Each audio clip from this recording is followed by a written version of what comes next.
La inteligencia artificial tiene casi toda la respuesta, pero no tiene experiencia humana que 8 décadas de vida te dan. Así que en este video vas a oír historia real de Mary. Mary no nació en el hogar de una familia. Su vida comenzó en un orfanato. Desde muy pequeña conoció el abandono. Más tarde fue adoptada, pero crecer tampoco fue fácil.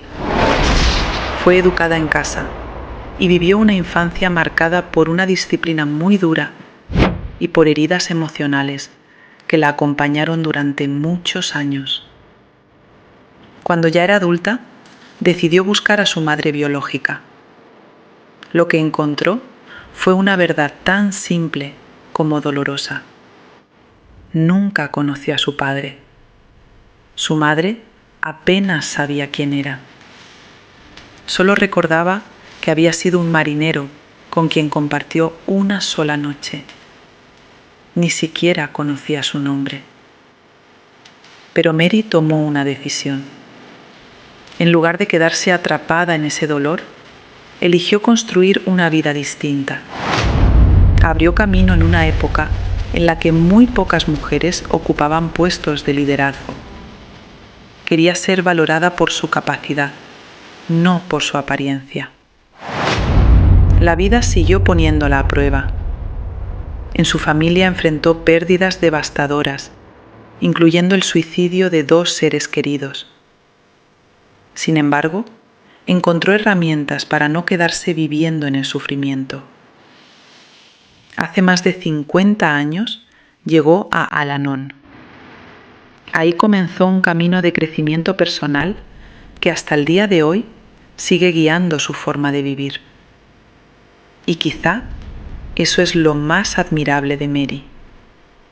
A sus 85 años sigue aprendiendo, sigue manejando un tractor, sigue subiéndose a una motocicleta, sigue ayudando a otras personas y sobre todo sigue creyendo que cada día tiene algo nuevo que enseñarnos. Con esa historia detrás, quise hacerle algunas preguntas sencillas. Preguntas que todos hemos escuchado alguna vez, pero cuyas respuestas cambian por completo cuando vienen de alguien que ha vivido 8 décadas de alegrías, pérdidas, caídas y esperanza. No dejes para mañana lo que puedes hacer hoy. Never put off until tomorrow what we can do today. That is so important for me as an 85-year-old because I've lived, if I'm planning on live in my day, it was always news when people got to be 100. If I've already gotten over 3/4 of the way to that, so my chances of dying tomorrow of health are better than a lot of people, or greater. So I realize that, and I kind of think that I might not get a chance to do it tomorrow. So if I think about it, I am a doer. So, what does this saying mean to you today at 85? What it meant like 40 years ago? My time is short, and I gotta make every day valuable. I coast when it's easier when I'm helping somebody else. When I'm not helping somebody else, I'm looking for things to do. And some of that is procrastination, or just laziness. And when I realize that I'm procrastinating, I get a chance to change my mind and go for it. I'm getting involved in fear. I don't know that I'll do it right, and I, of course, always want to do it right. I'm a people pleaser. It has to do something with living in the present, that we think, oh, tomorrow, like we're living in the future, you know? Oh yeah, well, but I can't progress. I can't forecast the future as quick as I do it. My God laughs because he sees the whole picture. And he's already got it all I got to do is my part. And the future is out of my control because there's so many other elements, just not me. There's so many other elements that play into that future. All I can really control is what is just in my circle that I can really do something with now. And the actions I do now affect the future. They affect everybody, unless I lived on an island. Can you remember a time when not waiting until tomorrow changed your life? Is there something you're especially grateful you didn't postpone? Something I was grateful that didn't postpone. I have always been involved 100%.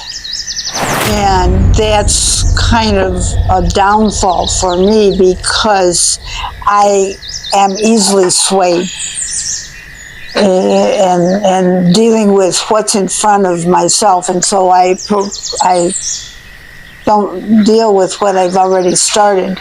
I deal with what I see is important now. I've gotten to filter that a little bit, knowing that I procrastinate and know that I'm a drifter. What's one thing people over 50 should stop putting off?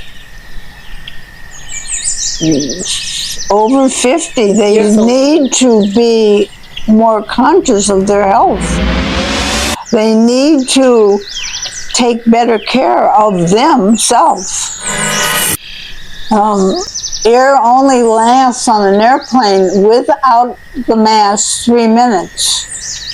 And our bodies only last, especially if you use them. So you gotta keep feeding them and watch the signs and react to the signs. Don't ignore them. Seek help.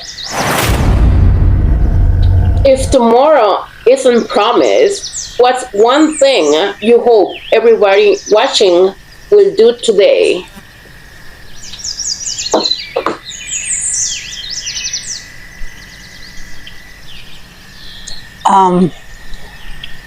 Do the best they can. I created a track record that I can look back on. Be kind. Don't do anything that you feel might be wrong. And don't do anything you feel you might, in retrospect, think you shouldn't have done. Over 50, we have more opportunity to think. We don't react as much. El tiempo lo cura todo.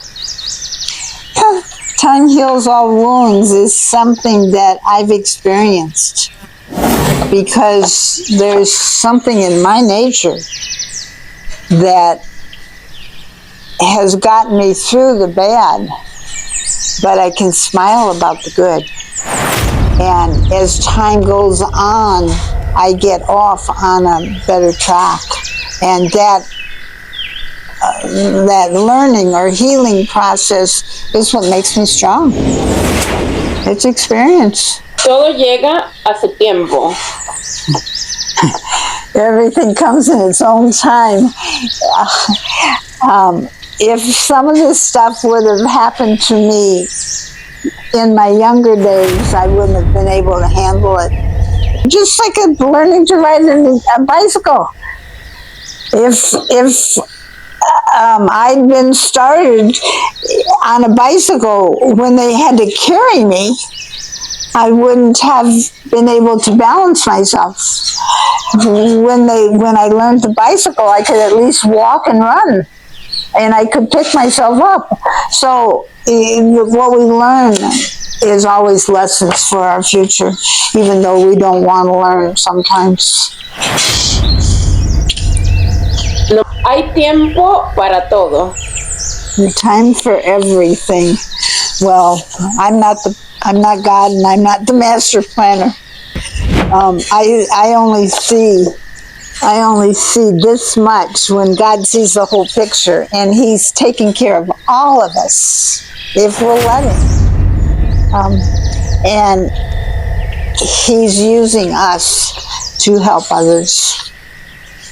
So there's a time and place for everything, and He's got me and you right here to do this. Después de la tormenta viene la calma. In the Bible, it says God created the dark before the light. And every cloud has a silver lining. I see that just looking out of my window every day. So all I have to do is patience and trust. Trust in my God who made all this puzzle. I'm just one little piece. Well, when I'm judging, I'm trying to control you, and I'm trying to get it to do your way. When this center is straight, you'll find it's not balanced, and you'll find it's because this one is built different than this one. So I have to adjust my actions to get it equal, and now this top line is different. Balance is so important, even though it's so different. So unless I force myself.